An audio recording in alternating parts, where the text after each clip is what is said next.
মই ভাবোতো খুব ভাল হ'ব। কংগ্ৰেছ দলৰ অস্তিত্ব প্ৰায় নাইকিয়াই হৈছে। বাকী দলবিলাকো ৰাইজৰ মাজত নাই।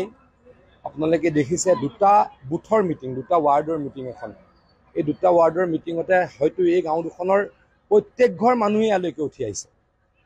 গতিকে ই প্ৰমাণ কৰে যে বিজেপিৰ কিমান এই মুহূৰ্তত জনপ্ৰিয়তা আছে। এই জনপ্ৰিয়তাৰ কাৰণ হৈছে নৰেন্দ্ৰ মোদী ডাঙৰীয়া আৰু হিমন্ত বিশ্ব শৰ্মা ডাঙৰীয়া। দুয়োগৰাকী নেতাই দেশৰ কাৰণে, ৰাজ্যৰ কাৰণে কাম কৰিছে আৰু জাগিৰোডত আমিও কিছু কাম কৰিবলৈকে চেষ্টা কৰিছোঁ। আজিৰ পৰা 9 বছৰৰ আগতে যেতিয়া মই জাগিৰোডৰ বিধায়ক হৈছিলোঁ, ৰাস্তা পথ বুলিবলৈ জাগিৰোডত নাছিলেই। এই মূল ৰাস্তাবিলাকো অত্যন্ত বেয়া আছিলে।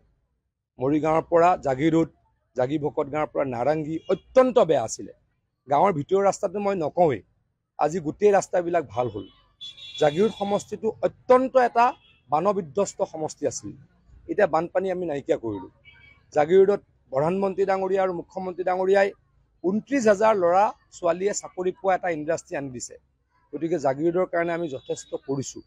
জাগিৰোড সমষ্টিত মেডিকেল কলেজ হ'ল, জাগিৰোড সমষ্টিত এতিয়া নেইলিট ইউনিভাৰ্চিটি হ'ব।